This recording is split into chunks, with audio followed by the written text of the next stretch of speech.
السلام علیکم ورحمۃ اللہ وبرکاتہ. الحمد للہ ان الحمد للہ نحمده ونستعینه ونستغفره ونعوذ باللہ من شرور انفسنا ومن سیئات اعمالنا من يهده الله فلا مضل له ومن يضلل الله فلا هادي له واشهد ان لا اله الا الله واشهد ان محمدا عبده ورسوله. اما بعد فان خير الحديث كتاب الله وخير الهدي هدي محمد صلى الله عليه وعلى آله وسلم وشر الأمور محدثاتها وكل محدثة بدعة وكل بدعة ضلالة وكل ضلالة في النار.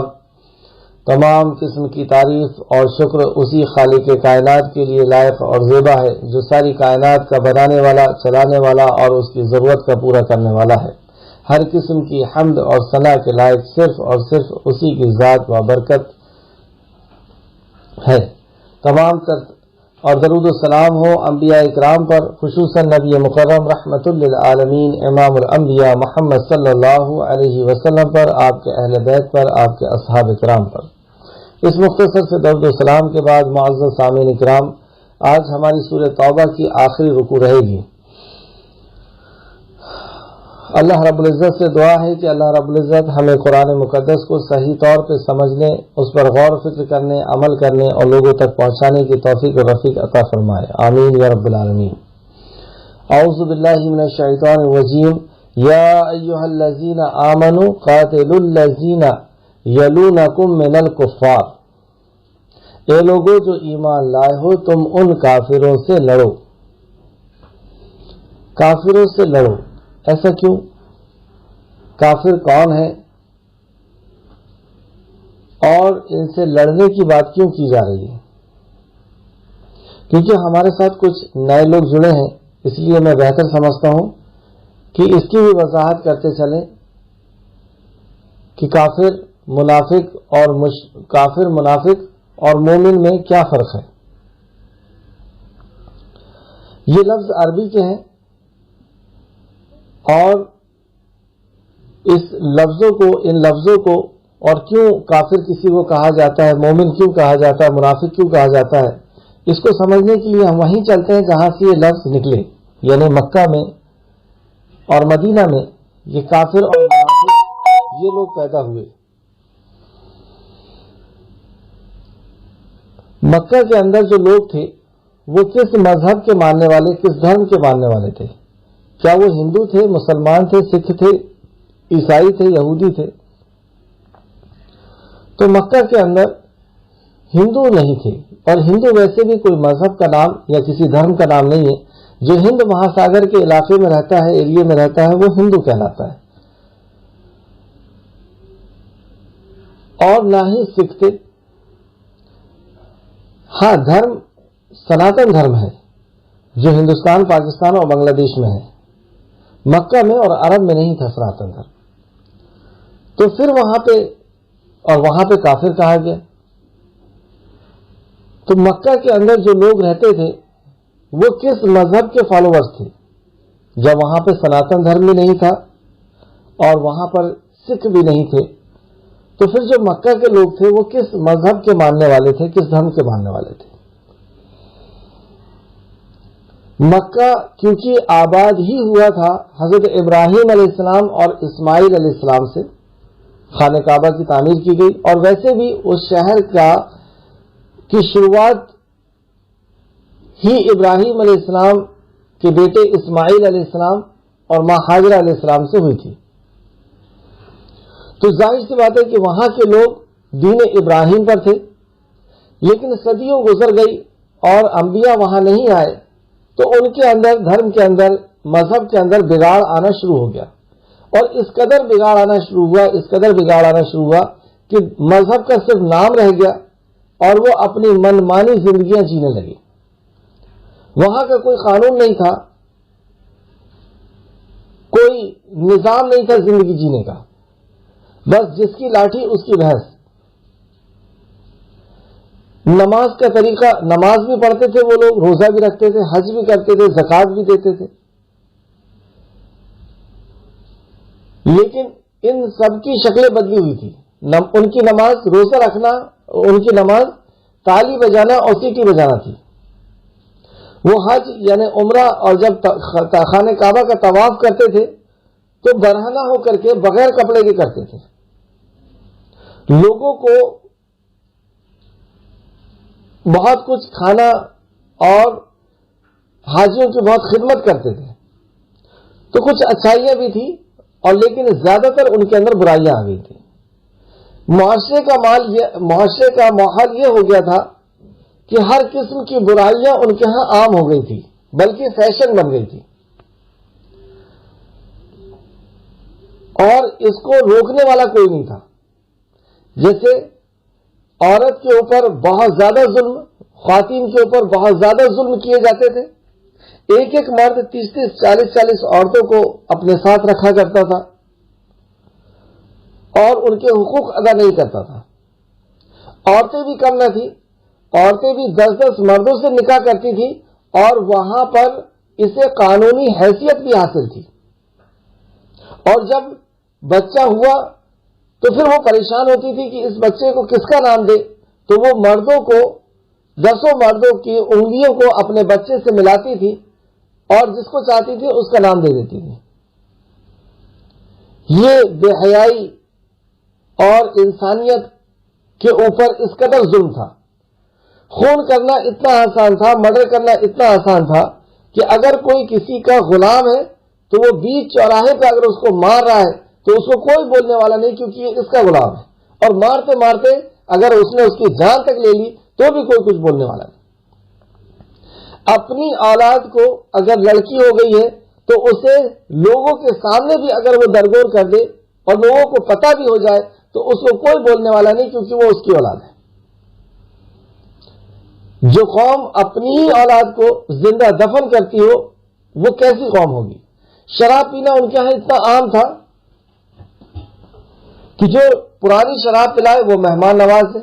لوٹ مار، کچھ قبائل تو ایسے تھے کہ جن کو گھر بنا کے رہنے کا بھی شعور نہیں تھا، ٹینٹ بنا کر کے رہتے تھے اور چھوٹے قبیلوں کو لوٹ لینا اور اس طریقے سے ان کی زندگی چلتی تھی.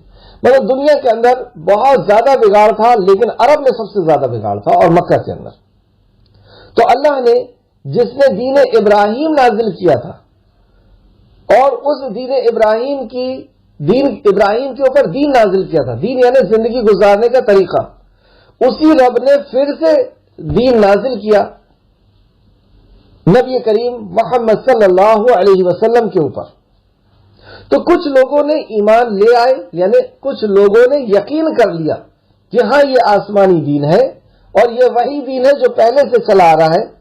کچھ لوگوں نے نبی پر ایمان لے آئے، آپ کے اوپر جو کتاب نازل ہوئی اس کتاب پر ایمان لے آئے، اس قانون پر ایمان، اس شریعت اور اس زندگی گزارنے کے طریقے پر ایمان لے آئے. تو جن لوگوں نے اس پر ایمان لے آیا انہیں ایمان والا کہا گیا، اور کچھ لوگوں نے انکار کر دیا، نبی کی نبوت کا انکار کر دیا، قرآن کا انکار کر دیا، مرنے کے بعد کی زندگی کا انکار کر دیا، اور انہیں پابندی کی زندگی اللہ رب العزت کے مطابق زندگی گزارنا انہیں پسند نہیں آیا، اور یہ منمانی ہی زندگی جینا چاہتے تھے. کیونکہ جو شریعت آئی ہے، جو دین آیا تھا، اس دین کے اندر حقوق کی حفاظت تھی. خالق کا حق، مخلوق کا حق، ہر کسی کے حق کو دیا جاتا تھا. ماں باپ کے حقوق، پڑوسی کے حقوق، رشتہ داروں کے حقوق، معاشرے کے حقوق، ان سب کی پابندی تھی. اور ان کو یہ پابندی کی زندگی پسند نہیں تھی کہ شراب نہیں پیئیں گے، جوا نہیں کھیلیں گے، مرڈر نہیں کریں گے، چوری نہیں کریں گے، بیاج پہ کاروبار نہیں ہوگا، عورتوں کو نہیں رکھا جائے گا. تو یہ پابندی کی زندگی انہیں پسند نہیں آئی اور ان لوگوں نے انکار کیا. تو جن لوگوں نے انکار کیا وہ کافر کہلائے، انہوں نے انکار کرنے والے کہلائے. اور آخرت اور مرنے کے بعد کی زندگی اور اللہ رب العزت کا انکار، یہ ناستک بھی اس کو کہتے ہیں. اور کچھ لوگ آستک تھے، یعنی آستھا جنہوں نے رکھے، یقین رکھا، وہ مومن کہلائے. یہ ہے کافر.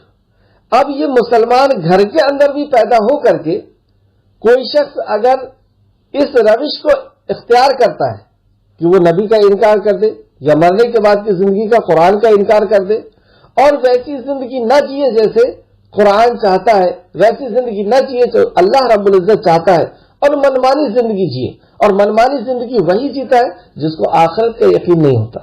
منمانی زندگی وہی جیتا ہے جس کو اللہ رب العزت کی ذات پر یقین نہیں ہوتا.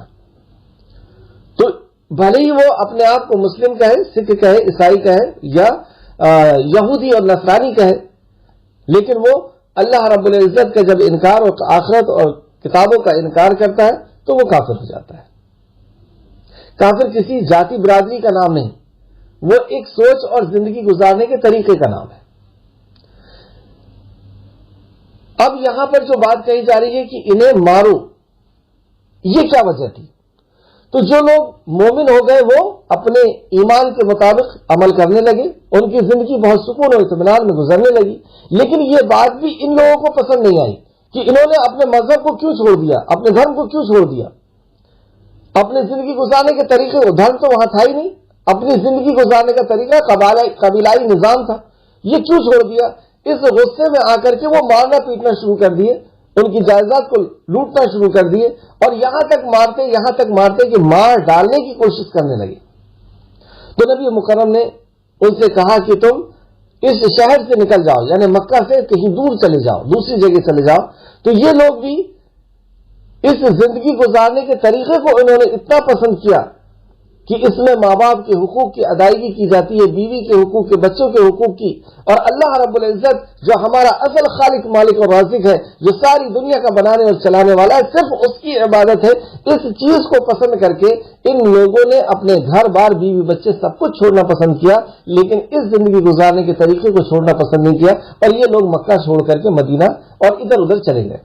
آخرکار جب نبی مکرم صلی اللہ علیہ وسلم بھی 13 سال ان کی پریشانیوں کو برداشت کرتے رہے، ان لوگوں نے ہر قسم کا ظلم کیا 13 سال تک، جسمانی، روحانی طور پر، ذہنی طور پر، ہر قسم سے انہوں نے ٹارچر کیا، ہر قسم سے انہوں نے پریشان کیا، کئی بار جان لیوا حملہ کیا. 13 سال تک اللہ رب العزت نے صرف یہی حکم نازل کیا کہ صبر کرو، صبر کرو. اور یہاں تک کہ پھر مکہ سے مدینہ چلے گئے. میں اس لیے بتا رہا ہوں کہ مارنے کا حکم کیوں دیا جا رہا ہے، اور کافر کون؟ تو مکہ سے جب مدینہ یہ لوگ چلے گئے، نبی مکرم بھی چلے گئے، تو لوگ صحابہ وہاں پر اکٹھا ہوئے، اور یہ لوگ اللہ رب العزت کے مطابق، آسمانی شریعت کے مطابق زندگی جینے لگے. وہاں پہ سارے حقوق کی ادائیگی تھی، اور ایک سکون، اور کیونکہ وہاں شراب حرام ہو چکی تھی، زنا، جوا اور بیاج کا کاروبار، یہ ساری جو ظلم کرنے والی چیزیں تھی وہ سب ختم ہو گئی تھی. لیکن اور وہاں پہ جو لوگ اسلام کو نہیں ماننے والے تھے، یعنی یہودی تھے، نصرانی تھے، تو ان کو بھی ان کے مذہب پہ جینے کی آزادی تھی. زبردستی نہیں کیا گیا کہ تمہیں اسی طریقے سے جینا ہوگا، تم اپنے طریقے سے جیو. تو یہودی بھی تھے وہاں، نصرانی بھی تھے، اور مسلمان بھی تھے، اور وہ اپنے طرف سے زندگی جی رہے تھے. لیکن ان کفار کو یہ بات پسند نہیں آئی، اور اب یہ مکہ سے مدینہ آ گئے ان سے لڑنے کے لیے، اور بارہا کبھی بھی اپنی تیاری کر کے اور اسلام کو ختم کرنے کی کوشش کی جانا شروع ہو گئی. تب اللہ رب العزت نے بیان فرمایا 15 سال کے بعد، 13 سال مکہ میں یہ نازل نہیں ہوا، اور 2 سال مدینہ میں بھی نہیں، لیکن جب یہ لوگ اسلام کو ختم کرنے کے لیے آ گئے، مسلمانوں کو ختم کرنے کے لیے آ گئے، تو پھر کیا حکم دیا جائے گا؟ یہی حکم دیا گیا کہ اپنے آپ کو اور اپنے اہل عیال کو بچاؤ. یہ نہیں ہے کہ وہ لوگ مارنے آ گئے اور آپ اپنی گردن دے دو اور قتل ہو جاؤ، اور بیویوں کو اور بچوں کو جو ہے پریشان اور اناتھ اور ان کے حوالے کر دو. یہ نہیں ہے اسلام. اسلام یہ ہے کہ نہ ظلم کرو نہ ظلم سہو، ظالم کا ہاتھ پکڑ لو یا ظالم کو ظلم سے روکو، مظلوم کا سہارا بنو.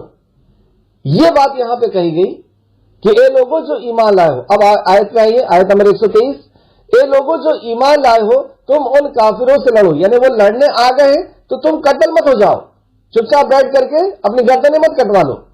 تم ان کافروں سے لڑو جو تمہارے قرب و جوار میں ہیں، اور چاہے کہ وہ تمہارے اندر سختی پائیں تو کرمنل جو لوگ ہوتے ہیں ان کے اندر خوف اور ڈر ہونا چاہیے تم سے، کیونکہ اگر یہ نہیں ہوا تو ان کا کرائم بڑھتا رہے گا، ان کا ظلم جو ہے وہ بڑھتا رہے گا، انسانیت کے اوپر جو ظلم کر رہے ہیں وہ بڑھتا رہے گا.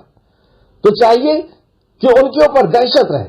یہ فرمایا اور جان لو یقیناً اللہ متقیوں کے ساتھ ہے. یہ تقویٰ ہے. ظالم کو ظلم سے روکنا، مظلوم کا ساتھ دینا، جس کے اوپر ظلم ہوا اس کو مظلوم کہتے ہیں، تو مظلوم کا ساتھ دینا یہ اسلام ہے. اور دوسرے جو لوگ ہیں وہ ہے مومن. مومن کون تھے؟ مومن کس کو کہا جاتا ہے؟ مومن وہ جو اللہ رب العزت کی ذات پر ایمان لائے کہ کوئی دنیا کا بنانے اور چلانے والا ہے، اور اسی نے سورج چاند زمین آسمان اور ہمیں اور ساری مخلوق کو پیدا کیا اور ہماری ضرورت کا پورا کرتا ہے، اور صرف وہی کرتا ہے. دوسرا، کتابوں پر ایمان، نبیوں پر ایمان، مرنے کے بعد کی زندگی کے اوپر ایمان، تقدیر پر، فرشتوں کے اوپر ایمان. تو یہ ایمان والے ہیں. ایمان کی کیا فضیلت ہے؟ اور اگر ہم ایمان والے نہیں رہے تو ظاہر سی بات ہے کہ پھر مدینہ میں جب یہ لوگ آئے تو مدینہ کے اندر 3 لوگ ہو گئے، ایک کافر، دوسرا منافق اور تیسرا مومن. تو کافر تو جس نے انکار کر دیا، منافق وہ کہ جو ڈاماڈول تھا، جس کو کبھی یقین ہوتا کبھی انکار کرتا،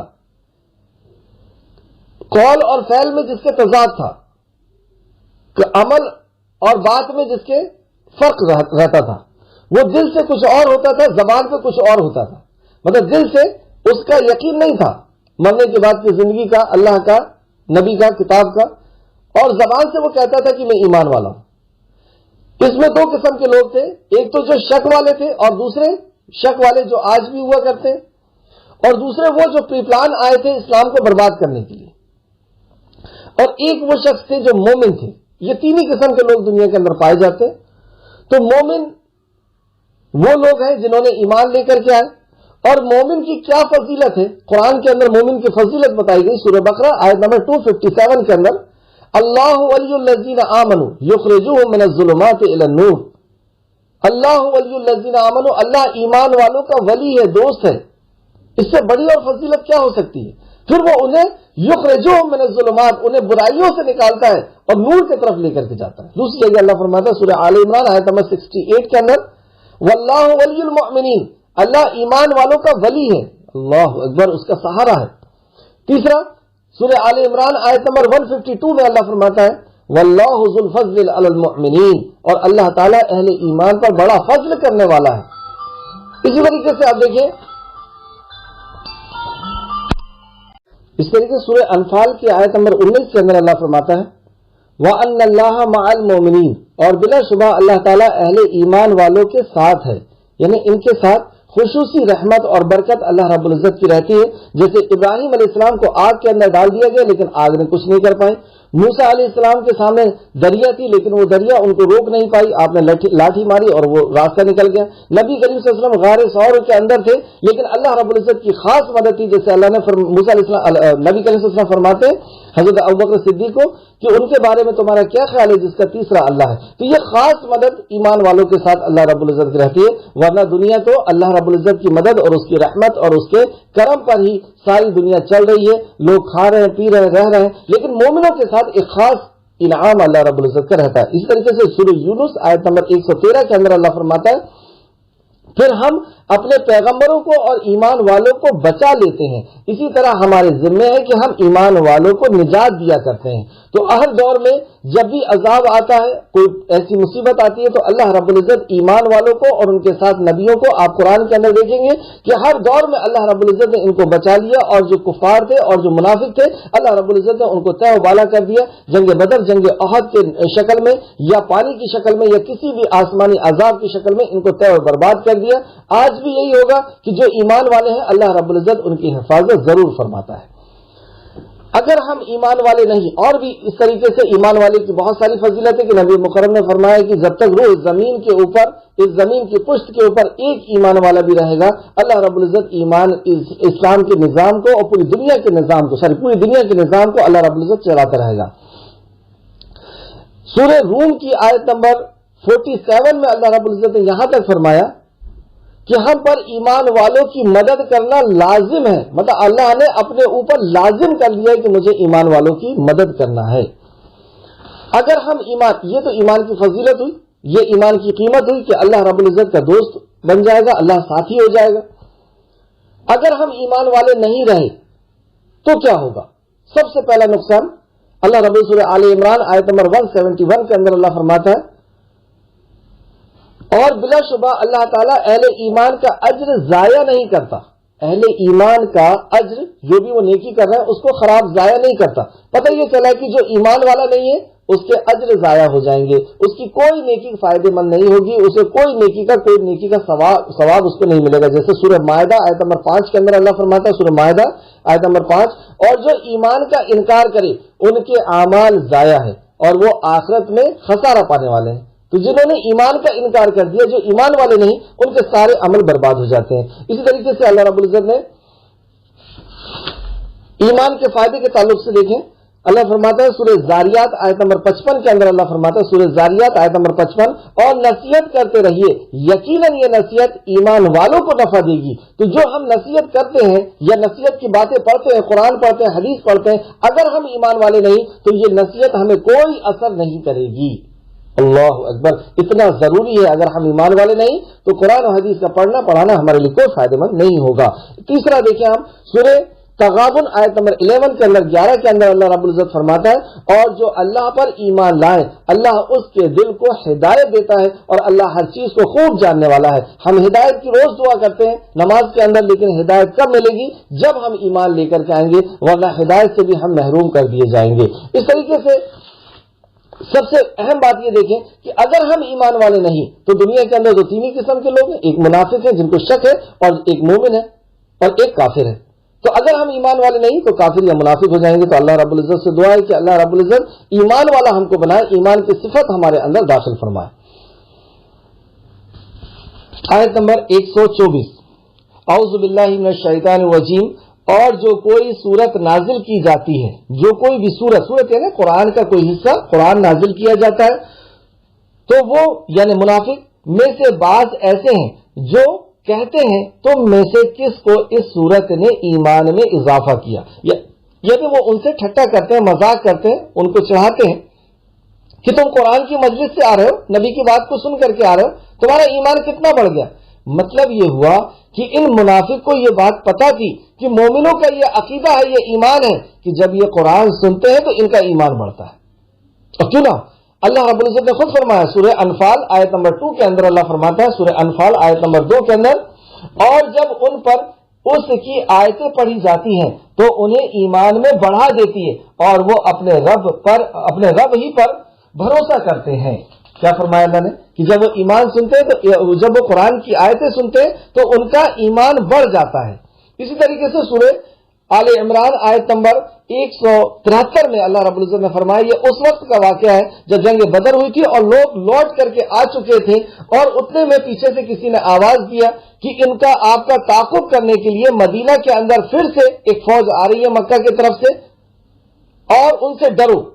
تو اللہ رب العزت نے اس کیفیت کو کہ یہ گھائل ہو کر کے جنگ بدر سے لوٹ کر کے آئے ہیں اور پیچھے سے پھر سے تعاقب ہونے والی ہے، اور لوگ آ کر کے ان کو ڈرا رہے تھے کہ دشمن چاروں طرف سے تم کو گھیر چکے ہیں، مدینہ کو گھیرا جا رہا ہے اور تم ڈرو ان سے۔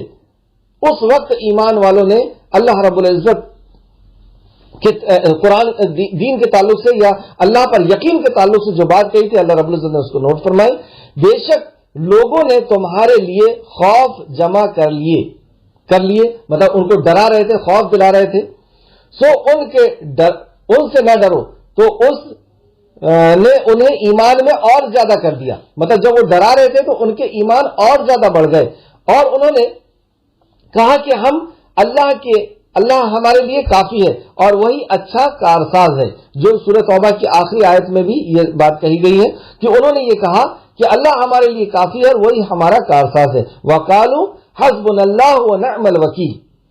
تو اللہ رب العزت ان کا ایمان اور بڑھ گیا جب ان کو یہ کہا گیا کہ دشمن چاروں طرف سے آ رہے ہیں۔ اس آیت سے یہ پتہ چلا کہ ایمان بڑھتا ہے اور گھٹتا ہے، یہ انسانوں عام لوگوں کے ساتھ ہوتا ہے، انبیاء کے ساتھ ایسا نہیں، انبیاء کا ایمان ہمیشہ بڑھتا ہے، لیکن ان کے بعد جو لوگ ہیں ان کا ایمان قرآن سے بڑھتا ہے اور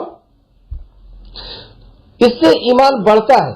تو ایمان بنتا کیسے؟ یقینی ایمان ہماری زندگی کے اندر کیسے آئے گا، جس کے بارے میں ہم نے ابھی پڑھا. ایمان کیسے بنتا ہے؟ کیونکہ اگر ایمان بن گیا تو اللہ رب العزت ہمارا ساتھی ہو جائے گا اور وہ ساری فضیلت کے ہم اس میں آ جائیں گے. تو ایمان کیسے بنتا ہے وہ ہم دیکھتے ہیں. سورہ جنات حضرات نے جب قرآن کو سنا اور اپنے گاؤں میں اپنے جگہ میں جا کر کے اپنے لوگوں کو انہوں نے دعوت دیا اور کہا کہ ہم نے ایک عجیب قرآن سنا ہے، اور اس قرآن کو سننے کے بعد ان کے اندر ایمان آیا. اللہ رب العزت سورہ جن آیت نمبر 2 کے اندر فرماتا ہے تو ہم اس پر ایمان لے آئے. وہ کہتے ہیں وہ رشد و ہدایت کی، ہم جو قرآن سنے ہیں وہ رشد و ہدایت کی یعنی ست مارگ کی راستہ دکھاتا ہے، تو ہم اس پر ایمان لے آئے، ہم اس پر یقین لے آئے. اور ہم کسی کو بھی ایمان لے آئے تو کس چیز سے ایمان آیا؟ قرآن کو سننے سے. جناتوں نے قرآن کو سنا، ان کو ایمان آ گیا. اب جب ایمان آتا ہے تو یہ شرک کی ضد ہے. تو ایمان آیا تو وہ کیا کہتے ہیں؟ اور ہم کسی کو بھی اپنا رب کا شریک نہیں بنائیں گے. اب اس خالق کا شریک ہم کسی اور کو نہیں بنائیں گے. اور یہ کہ ہمارے رب کی شان بہت اونچی ہے، نہ اس نے کوئی بیوی بنائی اور نہ اس کی کوئی اولاد ہے. یہ توحید کی وہ دعوت بھی دیتے ہیں اور توحید کا اقرار اور اعلان بھی کرتے ہیں اور اللہ رب العزت پر ایمان لاتے ہیں. کس چیز سے ایمان آیا؟ قرآن کو سننے سے. اسی طریقے سے سورہ جن کی ہی آیت نمبر 13 کے اندر اور ان کا اسٹیٹمنٹ یہ رہا، اور یہ کہ جب ہم نے ہدایت کی بات سن لی یعنی قرآن کو سن لیا ہے تو اس پر ایمان لے آئے. پھر جو کوئی اپنے رب پر ایمان لے آئے تو ان کے لیے نقصان اور خوف یا اور نہ ظلم کا انہیں کوئی ڈر نہیں ہوگا. اور ایمان ہے ہی، ایمان کا مطلب ہی ہے، ایمان نام ہی ہے خوف کی ضد. یعنی جہاں ایمان ہوگا وہاں خوف نہیں ہوگا، جہاں ایمان ہوگا وہ صرف اللہ رب العزت کا تقوی ہوگا، اللہ رب العزت کا ڈر ہوگا. تو ایمان کیسے آیا؟ ایمان، اور ویسے بھی ہم دیکھیں کہ صحابہ کرام کی زندگی کے اندر ایمان کیسے آیا تھا. تو صحابہ کرام کی زندگی کے اندر بھی اللہ نے قرآن نازل کرنا شروع کیا. 40 سال کے بعد ہی ایمان آنا شروع ہوا نا. تو اللہ رب العزت نے قرآن کا نزول شروع کیا. لوگ قرآن سنتے تھے اور ان کے اندر اور نبی مکرم کی بات سنتے تھے، نبی مکرم اس کو ایکسپلین کرتے تھے. قرآن و حدیث کو سنتے تھے، نبی مکرم کی زندگی ان کے سامنے تھی. بس اسی چیز نے ان کی زندگی کے اندر انقلاب پیدا کیا، ان کے اندر ایمان پیدا کیا. اور جب ایمان آ گیا تو عمل کرنا آسان ہو گیا. جب اللہ رب العزت کی معرفت ہو گئی تو اس کے لیے عمل کرنا، اس کے لیے قربانیاں دینا ان کے لیے آسان ہو گیا. تو ایمان آتا ہے نبی مکرم کی سیرت، قرآن، حدیث اور نیک لوگوں کی سنگت یعنی علماء کی، اور جو بھی اس پر عمل کرنے والے ہیں ان کے لوگوں کی سنگت. اس طریقے سے اور بھی کچھ چیزیں ہیں جس سے ایمان آتا ہے. لیکن ایمان کے اندر سب سے فہرست یعنی سب سے پہلی چیز جو ہے وہ اللہ رب العزت کی معرفت ہے. اللہ رب العزت کے اسماء الحسنی کا جاننا ہے. جتنا زیادہ ہم اس کو جانیں گے اتنا زیادہ ایمان بنتا ہے، بڑھتا ہے. اور قرآن پہ جتنا زیادہ تدبر کرتے ہیں اور اس کے بعد نبی مکرم حدیث پر، نبی مکرم کی سیرت پر اور نیک لوگوں کے ساتھ پر، اس طریقے سے ایمان بنتا ہے. اور بڑھتا کیسے؟ اس آیت میں اور دو آیت جو سورہ انفال کی میں نے آپ کو آیت بتایا اور سورہ آل عمران کی آیت بتایا، اس سے ایمان بڑھتا ہے. پھر دیکھیں، اور جب کوئی سورت نازل کی جاتی ہے تو ان منافقوں میں سے بعض ایسے ہیں جو کہتے ہیں کہ تم میں سے کس کو اس یعنی سورت نے ایمان میں اضافہ کیا. چنانچہ پھر اللہ رب الجواب دیتا کہ ان کو یہ جواب دیجیے، چنانچہ جو لوگ ایمان لائے ہیں اس سورت نے یعنی اس قرآن کے حصے نے ان کے ایمان میں زیادہ کیا ہے اور وہ خوش ہوتے ہیں. سبحان اللہ، ایمان میں زیادہ کیا اور خوش ہوتے ہیں. یہ ایمان والوں کی 2 صفت بتائی گئی. اگر یہ صفت ہمارے اندر ہے تو پھر تو تسلی والی بات ہے، اور نہیں ہے تو یہ صفت ہمیں لانا ہوگا. کیا صفت بتائی؟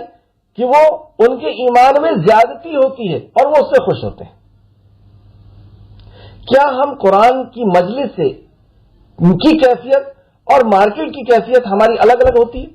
اگر الگ الگ ہوتی ہے کہ ہم جب قرآن کی مجلس میں ہوتے ہیں یا قرآن پہ تدبر کر رہے ہوتے ہیں، قرآن و حدیث کا مطالعہ کر رہے ہوتے ہیں، تفسیر پڑھ رہے ہوتے ہیں، تو اس وقت ہمارے دل کی کیفیت الگ ہو جاتی ہے اور بازار کی کیفیت الگ ہوتی ہے. یہاں پہ اللہ رب العزت کا تقوی، اللہ رب العزت کی محبت، اللہ رب العزت کی معرفت زیادہ ہو جاتی ہے. تو اس کا مطلب ہے کہ ایمان ہمارا بڑھ رہا ہے، ہماری عمل کی اندر بڑھ رہا ہے. ہمارا اگر عمل بڑھ رہا ہے قرآن کی مجلس ہے، قرآن کی مجلس سے ہم جڑے ہوئے ہیں، قرآن کو سیکھ رہے ہیں، سمجھ رہے ہیں، غور و فکر کر رہے ہیں، ہمارے ایمان عمل کے اندر اگر تبدیلی آ رہی ہے اس کا مطلب یہ ہے کہ ایمان بڑھ رہا ہے، اور اگر عمل کے اندر تبدیلی نہیں آ رہی تو پھر ہمیں سوچنا چاہیے کہ پھر ہماری کون سی صفت ہے۔ اور دوسری صفت، اور وہ خوش ہوتے ہیں، کیا ہم قرآن سے خوش ہوتے ہیں؟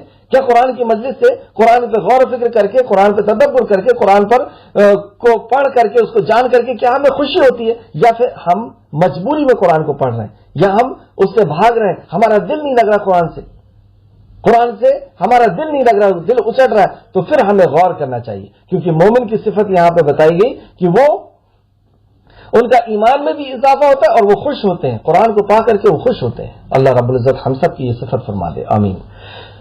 آیت نمبر 125، لیکن جن لوگوں کے دلوں میں روگ ہے، وہی منافقت ہے جن لوگوں کے دلوں میں، تو اس صورت نے ان کے پہلے پلیدی پر زیادہ پلیدی کا اضافہ کر دیا اور وہ مرتے دم تک کافر ہے۔ یہاں منافق کو کافر بھی کہا گیا۔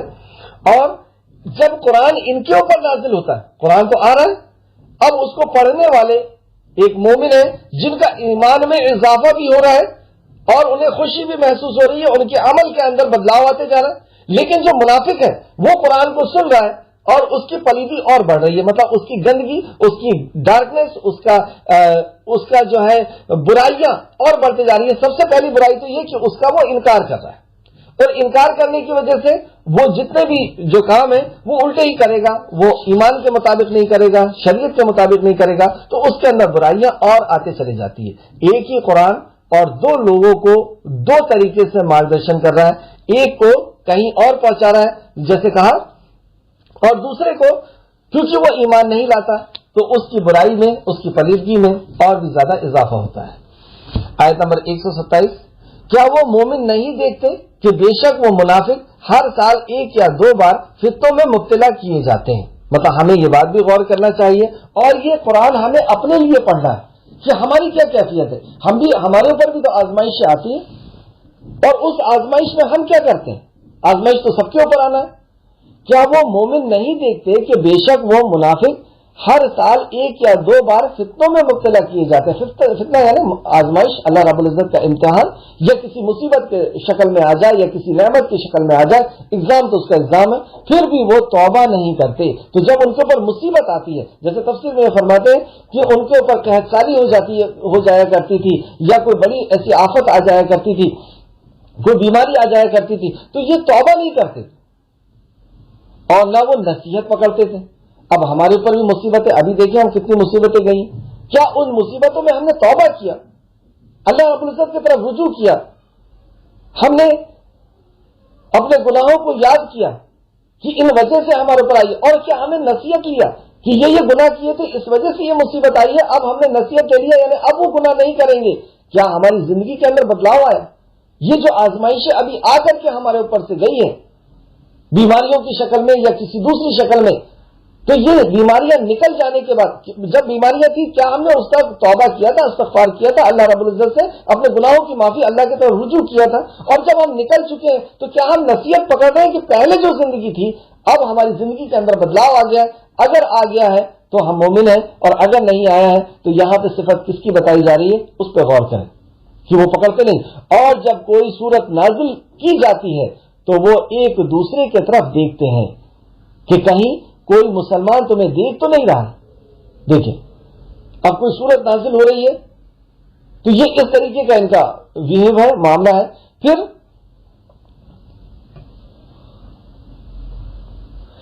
کھسک جاتے ہیں، مطلب پھر وہ پلٹ جاتے ہیں، جو بات وہ سنتے ہیں، جو عمل کی باتیں وہ سنتے ہیں، جو نصیحت اور وصیتیں سنتے ہیں، اس سے وہ پلٹ جاتے ہیں۔ مطلب نبی مکرم صلی اللہ علیہ وسلم بیان کر رہے ہیں، ان کی مجلس میں آ رہے ہیں، ایک دوسرے کو دیکھ رہے ہیں، دل لگ نہیں رہا، اور پھر اس کے بعد جو وصیت اور نصیحت کی گئی اس سے پلٹ گئے۔ اللہ نے ان کے دلوں کو پھیر دیا ہے، اس لیے کہ بے شک وہ لوگ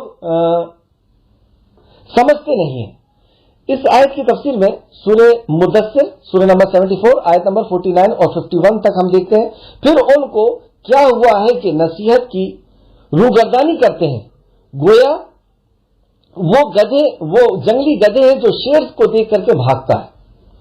مطلب جب نصیحت اور وصیت کی جاتی ہے تو یہ اس طریقے سے بھاگتے ہیں، قرآن کو سیکھنے سے، قرآن کو سمجھنے سے، قرآن کے عمل سے، دین والوں کے ساتھ بیٹھنے سے، دین کو جاننے سے، جیسے جنگلی شیر گدھے کو دیکھ کر کے بھاگتا ہے۔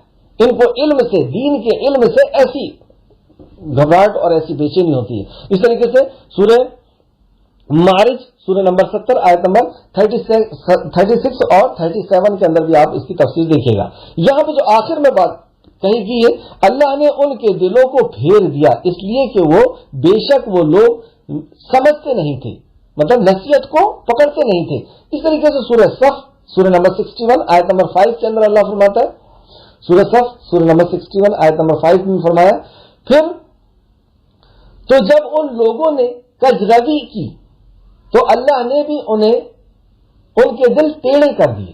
کجروی کی یعنی قرآن آیا اور انہوں نے اپنے دل کو ٹیڑھے کر لیے، اس کی نصیحت کو جاننے سے، اس کو سیکھنے سے، اس کو سمجھنے سے، اس پر عمل کرنے سے انہوں نے اپنے دل کو ٹیڑھے کی، تو اللہ رب العزت نے بھی ان کے دلوں کو ٹیڑھا کر دیا۔ جو اپن کہتے ہیں نا کہ ہدایت نہیں دیا، تو ہدایت کیوں نہیں دیتا اللہ؟ کیونکہ وہ اپنے دل کو ٹیڑھا کر لیتے، وہ نہیں سیکھنا، وہ نہیں سمجھنا چاہتے، وہ اللہ کی طرف نہیں آنا چاہتے، تو اللہ بھی ان کو ہدایت سے محروم کر دیتا ہے۔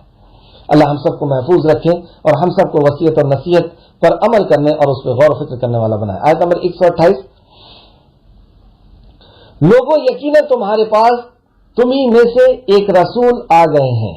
سبحان اللہ، یہ انسانیت کے اوپر اللہ رب العزت کا بہت بڑا احسان اور امت محمدیہ کے اوپر سب سے بڑے احسانوں میں سے کہ اللہ رب العزت نے اپنا کلام نازل کیا اور اس کلام کو سمجھانے کے لیے امام الانبیاء جو انبیاءوں کے امام ہیں رحمت للعالمین کو منتخب کیا، اس کلام کو سمجھانے کے لیے ایسی شخصیت کو قبول فرمایا کہ اللہ اکبر، نہ دنیا میں ایسی کوئی شخصیت آئی نہ آ سکتی۔ نبی مکرم کے آنے کے تعلق سے سورہ آل عمران آیت نمبر 164 کے اندر اللہ رب العزت نے یہاں تک فرمایا، لَقَدْ مَنَّ اللَّهُ عَلَى الْمُؤْمِنِينَ إِذْ بَعَثَ فِيهِمْ رَسُولًا مِنْ أَنفُسِهِمْ يَتْلُو عَلَيْهِمْ آيَاتِهِ وَيُزَكِّيهِمْ وَيُعَلِّمُهُمُ الْكِتَابَ وَالْحِكْمَةَ۔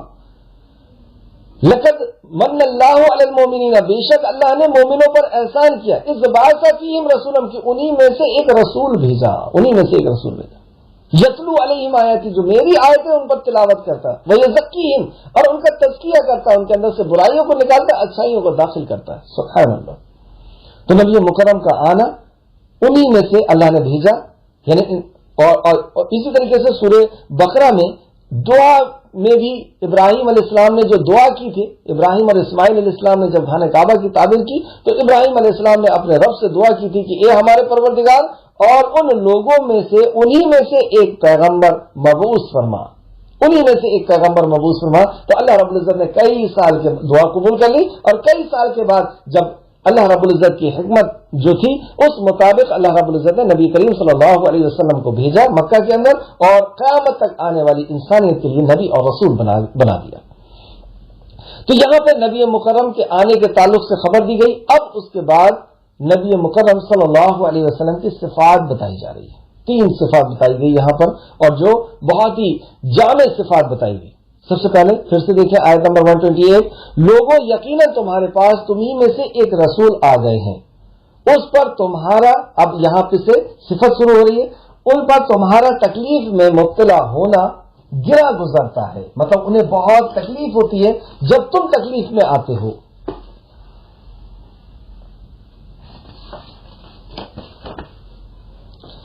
اب اس صورت میں اب اس رسول کی صفت شروع ہو رہی ہے۔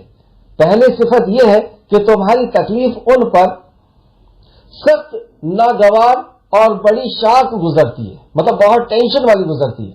اکثر اوقات آپ صلی اللہ علیہ وسلم پر غم کی شدت، دکھ، پریشانی اور صدمہ اتنا بڑھ جاتا کہ اس کیفیت کو اللہ تعالی نے قرآن بنایا اور آپ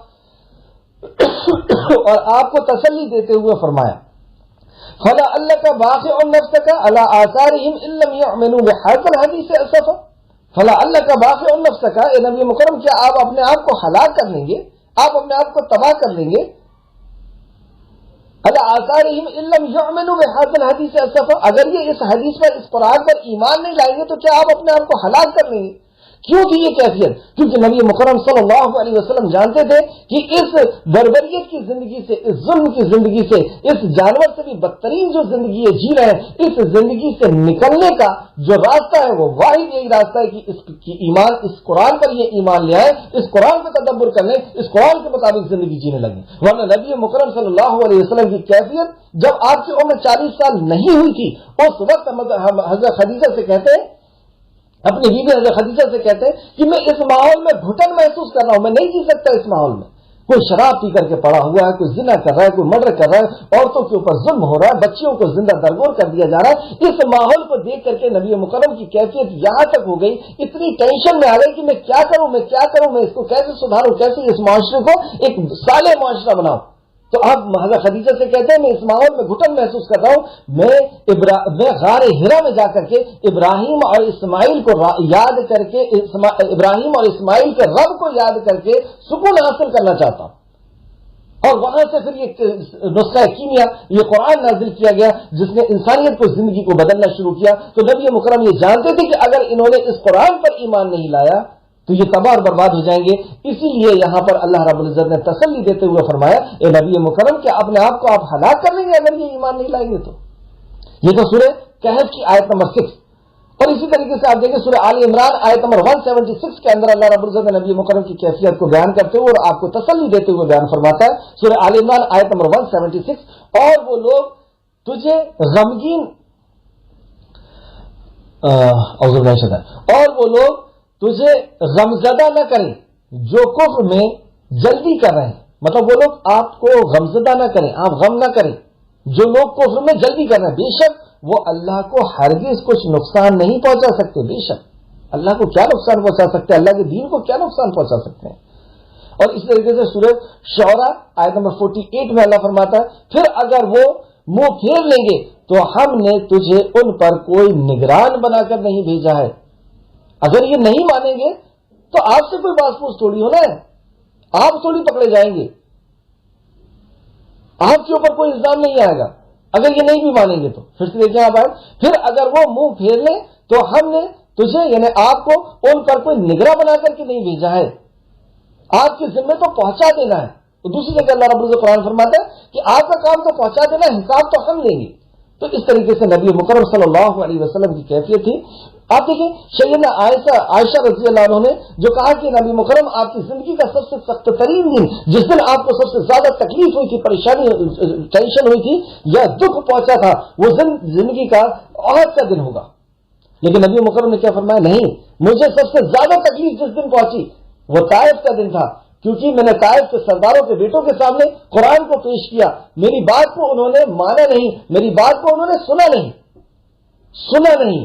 مطلب قرآن کو کیا پتہ چلا کہ نبی مکرم صلی اللہ علیہ وسلم یہ جانتے تھے کہ یہی قرآن ہے جو ان کو انسان بنائے گا، دنیا کی زندگی یہ سکون سے گزار سکیں گے، قبر کی زندگی سکون سے گزار سکیں گے، حشر کے اندر وہ جہنم اور ہمیشہ کی وہ جہنم سے بچ سکیں گے۔ ان ساری چیزوں سے بچنے کا راستہ صرف یہی ہے کہ وہ اسلام پر آ جائیں، وہ ایمان پر آ جائیں، اللہ کے کلام کو سیکھ لے، میری بات کو جان لے اور اس پر عمل کرنے والے بن جائیں۔ تو یہ کیفیت تھی نبی مکرم صلی اللہ علیہ وسلم کی پہلی صفت یہاں پہ جو بتائی گئی کہ آپ حریص تھے، آپ پھر سے دیکھتے ہیں، اس پر تمہارا تزکیہ، اس پر تمہارا تکلیف میں مبتلا ہونا گرا گزرتا ہے، مطلب شاک لگتا ہے، ٹینشن لگتی ہے۔ پہلی صفت انسانیت کا، اپنی امت کا تکلیف میں رہنا نبی مکرم صلی اللہ علیہ وسلم کو گرا گزرتا ہے، اور وہ تکلیف میں جو تھے اس کی وجہ یہ تھی کہ وہ اللہ رب العزت کی شریعت سے دور تھے۔ دوسرا، وہ تمہارے لیے بھلائی کے حریص ہے، مطلب ان کی خواہش رہتی ہے کہ وہ جہنم سے تمہیں بچا لیں، تمہاری بھلائی کے لیے وہ جدوجہد کرتے ہیں، حریص رہتے ہیں، کوشش میں رہتے ہیں۔ دوسری صفت یہ ہے کہ آپ دل سے تمنا کرتے ہیں کہ آپ کی امت جہنم میں نہ ڈالی جائے، اور یہ بھی تمنا کرتے ہیں کہ دنیا و آخرت کی ہر بھلائی کی طرف اپنی امت کی رہنمائی فرمائیں۔ چنانچہ ابو ہریرہ رضی اللہ عنہ بیان کرتے ہیں کہ رسول کریم صلی اللہ علیہ وسلم نے فرمایا، بے شک میری اور لوگوں کی مثال اس آدمی کی طرح ہے جس نے آگ جلائی، پھر آگ نے اپنے ارد گرد کو روشن کر دیا تو پتنگے اور کیڑے مکوڑے جو آگ پر گرتے ہیں، جب آگ جلتی ہے تو آپ دیکھیں گے چھوٹے چھوٹے پتنگے اس کے اوپر، لائٹ کے اوپر بھی چھوٹے چھوٹے پتنگے آتے ہیں اور لائٹ کے قریب جا کر کے وہ جل جاتے ہیں اور وہ آگ میں گرنا شروع ہو جاتے ہیں۔ آگ جلانے والا آدمی انہیں آگ سے پرے ہٹانا چاہتا ہے، انہیں روکنا چاہتا ہے، آگ جس نے جلائی ہے اسے روکنا چاہتا ہے، وہ اس پر غالب آ کر آگ میں دوڑتے ہیں، لیکن اس کے بعد بھی وہ چھوٹ چھاٹ کر کے آگ میں جاتے ہیں اور برباد ہو جاتے ہیں۔ اور میں بھی، پھر نبی صلی اللہ علیہ وسلم فرمایا، اور میں بھی تمہیں تمہاری کمر پکڑ پکڑ کر کھینچتا ہوں تاکہ تم جہنم کی آگ میں نہ جاؤ، لیکن تم مجھ سے دامن چھڑا کر زبردستی جہنم کی آگ میں داخل ہوتے ہو۔ اسے امام بخاری نے روایت کیا ہے، بخاری شریف حدیث نمبر 6483، مسلم شریف حدیث نمبر 2284۔ کیا پتہ چلا کہ نبی مکرم صلی اللہ علیہ وسلم حریص تھے، بہت کوشش کرتے تھے کہ ہر کوئی جہنم کی آگ سے بچ جائے۔ یہ دوسری صفت۔ تیسری صفت یہاں بتائی گئی، مومنوں پر نہایت شفیق، بہت رحم کرنے والے تھے۔ اب پہلے تو عام انسان، ساری انسانیت کے لیے آپ فکر مند تھے، آپ ان کو جہنم سے بچانے کی کوشش کرتے تھے، اور جو ایمان لے آتا تھا ان کے ساتھ آپ کی خصوصی محنت اور خصوصی محبت اور زیادہ بڑھ جاتی تھی۔ مومنوں پر نہایت شفیق تھے اور رحم کرنے والے تھے۔ تو اس میں دیکھیں آپ، تیسری صفت یہ ہے کہ نبی صلی اللہ علیہ وسلم مومن کے لیے بہت ہی نرم دل ہے، اس وجہ سے چاہتے ہیں کہ وہ عمل صالح کرے اور گناہوں کا ارتکاب نہ کرے۔ مطلب مومنوں کے لیے بھی آپ کا یہی طرز عمل تھا کہ وہ ان کو ہر گناہ سے اور ہر برائی سے، ہر معصیت سے بچانا چاہتے تھے تاکہ اللہ تعالیٰ جنت کے وہ حقدار بن جائے۔ سیدنا اچھا، ایک صحابی کا وقت ہو گیا، اس لیے میں صرف ایک دو بات اس تعلق سے بتانا چاہوں گا۔ ایک صحابی آتے ہیں کسی دور کے علاقے سے اور وہ کہتے ہیں کہ میں دین سیکھنا چاہتا ہوں، میں دین نہیں سمجھتا ہوں، میں دین کو زیادہ نہیں جانتا ہوں، دین کے بارے میں زیادہ نہیں جانتا ہوں۔ اور اس وقت نبی مکرم ممبر پہ تشریف فرما تھے، آپ ممبر کے اوپر کھڑے ہو کر کے خطاب کر رہے تھے۔ جب اس نے یہ کہا کہ میں دین کو سیکھنا چاہتا ہوں، سمجھنا چاہتا ہوں، تو آپ ممبر سے اتر گئے، آپ کے لیے ایک کرسی لگائی گئی، پھر آپ نے ان کو دین کے کچھ احکام و مسائل، کچھ خاص باتیں بتائے اور پھر ممبر کے اوپر تشریف لے گئے اور اپنے خطبے کو پورا کیا۔ یہ خطبہ کون سا تھا یہ بتایا نہیں گیا، صرف یہ تھا کہ ممبر کے اوپر آپ خطبہ دے رہے تھے، کس دن کا تھا یہ نہیں۔ مسلم شریف حدیث نمبر 876۔ لوگوں کے لیے کتنی محبت تھی، یہ اس کے لیے ایک حدیث اور دیکھتے ہیں جو امام بخاری اور مسلم نے روایت کی ہے۔ سیدنا انس بیان فرماتے ہیں کہ رسول کریم صلی اللہ علیہ وسلم نے ارشاد فرمایا، میری نماز کے لیے میں نماز کے لیے کھڑا ہوتا ہوں اور امید کرتا ہوں کہ میں نماز کو زیادہ کر دوں۔ حدیث کا میں مفہوم بتا رہا ہوں کہ میں یہ چاہتا تھا کہ نماز کو میں لمبی کر لوں، لیکن جب بچوں کے رونے کی آواز دیکھتا ہوں تو مجھے خیال ہوتا تھا کہ ان کی ماں کو تکلیف ہوگی، اس وجہ سے میں نماز کو ہلکی کر لیتا ہوں۔ کیا پتہ چلا کہ نماز کے اندر ہے اور نماز کو لمبی کرنا چاہتے ہیں، لیکن ہلکی اس لیے کر رہے ہیں کیونکہ ان عورتوں کا خیال آ گیا کہ ان کے بچے رو رہے ہیں تو ان کو تکلیف ہو رہی ہوگی۔ تو مومنوں کی تکلیف کا اس قدر نبی مکرم صلی اللہ علیہ وسلم خیال کیا کرتے تھے۔ بخاری شریف حدیث نمبر 707، مسلم شریف حدیث نمبر 470۔ اس طریقے سے حضرت عائشہ بیان فرماتی ہیں کہ کچھ دیہاتی لوگ رسول کریم صلی اللہ علیہ وسلم کی خدمت میں حاضر ہوئے اور کہنے لگے، کیا آپ اپنے بچوں کو بوسہ دیتے ہیں؟ تو صحابہ اکرام نے کہا کہ ہاں۔ تو وہ کہنے لگے، اللہ کی قسم ہم تو ایسا بچوں کو بوسہ نہیں دیتے۔ تو رسول کریم صلی اللہ علیہ وسلم نے فرمایا، اگر اللہ تعالیٰ نے تمہارے دلوں سے رحمت کو چھین لیا ہے تو ہم کیا کریں؟ مطلب نبی مکرم بچوں سے بھی شفیق تھے، آپ ان کے اوپر بھی رحم اور شفقت کیا کرتے تھے۔ آج کی کلاس کی آخر آیت، تو اس میں ہمیں کیا پتہ چلا کہ رسول کریم صلی اللہ علیہ وسلم اپنے ساتھیوں کے ساتھ کیسا تعلق رکھتے تھے۔ تو کیسا تعلق رکھتے تھے؟ 3 قسم کے تعلق بتائے گئے، 3 قسم کی آپ کی صفت بتائی گئی کہ آپ ان کے لیے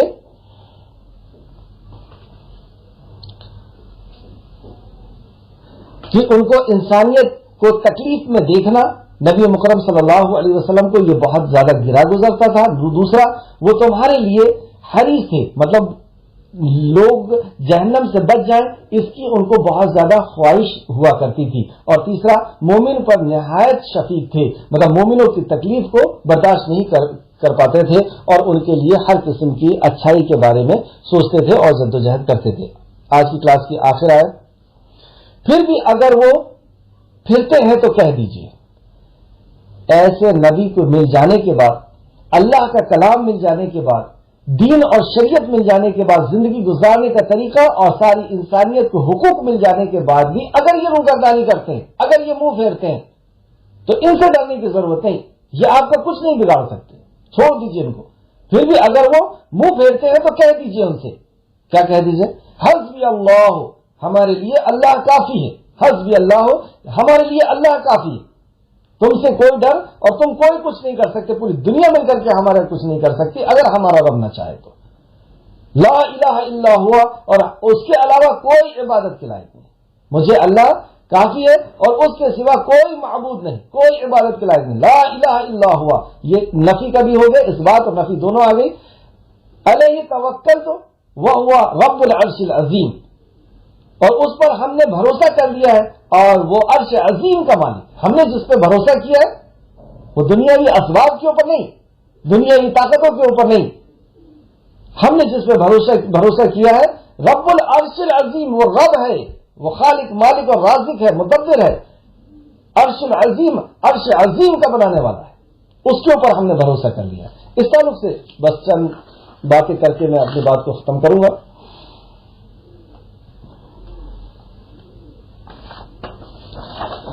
یہ آیت مبارکہ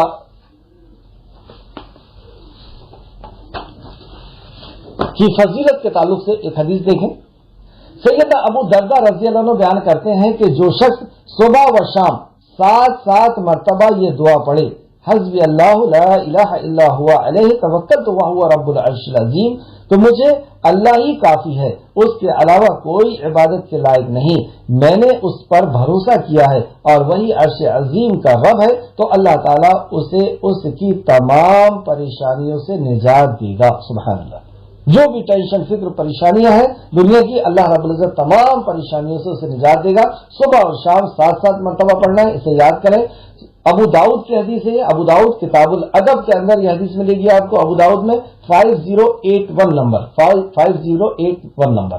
اس حدیث اس آیت کو جب سیدنا ابراہیم علیہ السلام کو آگ میں ڈالا گیا تھا تو اس وقت بھی آپ نے یہی بات کہی تھی، حسبی اللہ ونعم الوکیل، میرے لیے میرا رب ہی کافی ہے. اور نبی کریم صلی اللہ علیہ وسلم بھی جب بدر سے لوٹے تھے اور لوگوں نے اعلان کر دیا تھا کہ لوگ تعاقب کر رہے ہیں، گھیر رہے ہیں اور آپ کو ختم کر دینے کی اور مسلمانوں کو ختم کر دینے کی کوشش کی جا رہی ہے، ڈرو ان سے. تو نبی مکرم صلی اللہ علیہ وسلم نے جو بات کہی تھی اور پھر اس کے بعد آپ نے بھی یہی کہا تھا جو اللہ رب العزت نے قرآن کا حصہ بنایا، سورہ آل عمران آیت نمبر 173. وہ لوگ کے لوگوں نے ان سے کہا کہ بے شک لوگوں نے تمہارے لیے خوف جمع کر رکھا ہے، مطلب ان سے ڈرو، وہ جمع ہو رہے ہیں، وہ سارے کے سارے جمع ہو رہے ہیں، سو ان سے ڈرو. تو اس بات نے انہیں ایمان میں زیادہ کر دیا اور انہوں نے کہا ہمارے لیے اللہ کافی ہے اور وہی اچھا کارساز ہے. وقالو، تو وہ کہنے لگے حسبنا اللہ ونعم الوکیل. تو جب کوئی پریشانی اور مصیبت ایسی آتی تھی، بڑی آفتیں آتی تھی، تو انبیاء اکرام اور صحابہ اکرام کا یہ طرز عمل تھا کہ وہ اللہ رب العزت کو اپنا کارساز بنایا کرتے تھے اور وہی کارساز ہے، اس کے علاوہ کوئی کارساز نہیں. تو اللہ رب العزت سے دعا ہے کہ اللہ رب العزت ہمیں اپنی ہر تنگی اور پریشانی اور اپنے اس میں اس دعا کو پڑھنے کی توفیق دے. اسی بات پر یہ آیت جو ہے آج سورہ توبہ اپنے اختتام کو پہنچی. کل انشاءاللہ تعالی سورہ یونس شروع ہوگی جو مکی صورت ہے. اللہ رب العزت سے دعا ہے کہ اللہ رب العزت جو کچھ بھی ہم نے پڑھا ہے اس میں مزید ہمیں غور و فکر کرنے، تدبر کرنے، ایمان لانے اور عمل کر کے لوگوں تک پہنچانے کی توفیق اور رفیق عطا فرما. جب تک ہمیں زندہ رکھ، ایمان اور اخلاص کے ساتھ ہمیں زندہ رکھ. جب ہمارا خاتمہ ہو تو ایمان کے ساتھ ہمارا خاتمہ ہو. آمین یا رب العالمین. السلام علیکم ورحمۃ